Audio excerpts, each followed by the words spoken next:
Tugas 1.1.A.6 Modul 1.1 Demonstrasi kontekstual filosofi pendidikan menurut Ki Hajar Dewantara oleh Erni Pujiastuti SPD MPD CGP Angkatan ke-8 SMK Negeri 3 Purwokerto Kabupaten Banyumas. Salam guru penggerak, tergerak, bergerak, menggerakkan. Perkenalkan, saya Erni Pujiastuti SPD MPD dari SMK Negeri 3 Purwokerto, calon guru penggerak Angkatan ke-8 dengan pengajar praktik Bapak Nur Effendi SPD dan fasilitator Bapak Krisno Adi SPD MPD. Ki Hajar Dewantara adalah seorang aktivis pergerakan kemerdekaan Indonesia. Beliau juga seorang kolumnis, politisi, dan pelopor pendidikan bagi kaum pribumi Indonesia dari zaman penjajahan Belanda. Asas pendidikan Ki Hajar Dewantara: membedakan kata pendidikan dan pengajaran dalam memahami arti dan tujuan pendidikan. Pengajaran atau underwich adalah bagian dari pendidikan. Pengajaran merupakan proses pendidikan dalam memberi ilmu yang berfaedah untuk kecakapan hidup anak secara lahir dan batin. Sedangkan pendidikan atau upvoeding memberi tuntunan terhadap segala kekuatan kodrat yang dimiliki anak agar ia mampu mencapai keselamatan dan kebahagiaan yang setinggi-tingginya baik sebagai seorang manusia maupun sebagai seorang anggota masyarakat. Menuntun laku dan pertumbuhan kodrat anak. Ki Hajar Dewantara menjelaskan bahwa tujuan pendidikan yaitu menuntun segala kodrat yang ada pada anak-anak agar mereka dapat mencapai keselamatan dan kebahagiaan yang setinggi-tingginya baik sebagai manusia maupun sebagai anggota masyarakat. Dalam menuntun laku dan pertumbuhan kodrat anak, KHD mengibaratkan peran pendidik sebagai seorang petani atau tukang kebun. Anak-anak seperti biji tumbuhan yang disemai dan ditanam oleh Pak Tani atau Pak Tukang Kebun di lahan yang telah disediakan. Anak-anak itu bagaikan bulir-bulir jagung yang ditanam. Bila biji jagung ditempatkan di tanah yang subur dengan mendapatkan sinar matahari dan pengairan yang baik, maka meskipun biji jagung adalah bibit jagung yang kurang baik, dapat tumbuh dengan baik karena perhatian dan perawatan dari Pak Tani. Demikian sebaliknya, meskipun biji jagung itu disemai adalah bibit berkualitas baik, namun tumbuh di lahan yang gersang dan tidak mendapatkan pengairan dan cahaya matahari serta tangan dingin Pak Tani, maka biji jagung itu mungkin tumbuh namun tidak optimal.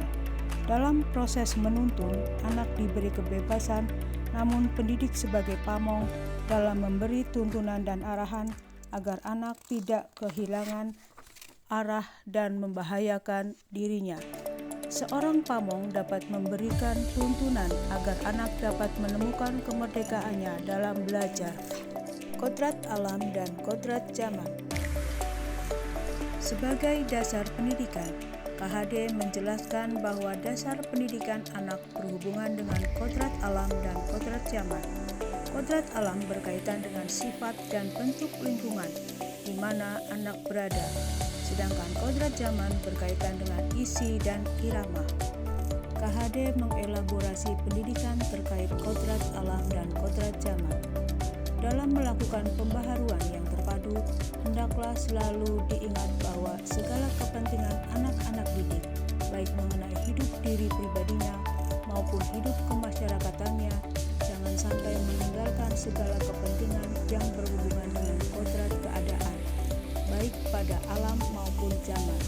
Sementara itu, segala bentuk, isi, dan wirama, yakni cara mewujudkannya, hidup dan penghidupannya seperti demikian, hendaknya selalu disesuaikan dengan dasar-dasar dan asas-asas hidup kebangsaan yang bernilai dan tidak bertentangan dengan sifat-sifat kemanusiaan. Budi pekerti. Menurut KHD, budi pekerti atau watak atau karakter merupakan perpaduan antara gerak pikiran, perasaan, dan kehendak atau kemauan sehingga menimbulkan tenaga.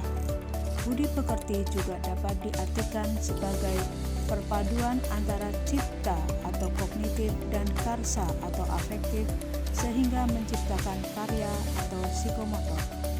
Lebih lanjut, KHD menjelaskan, keluarga menjadi tempat yang utama dan paling baik untuk melatih pendidikan sosial dan karakter bagi seorang anak.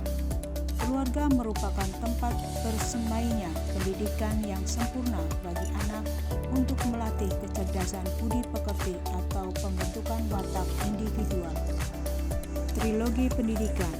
Ki Hajar Dewantara mencetuskan trilogi pendidikan yang sangat menginspirasi, yaitu Ing Ngarso Sungtulodo yang dimaknai di depan memberi teladan, Ing Matio Mangunkarso yang dimaknai di tengah membangun semangat dan kemauan, dan Tutpuri Handayani yang dimaknai di belakang memberikan dorongan.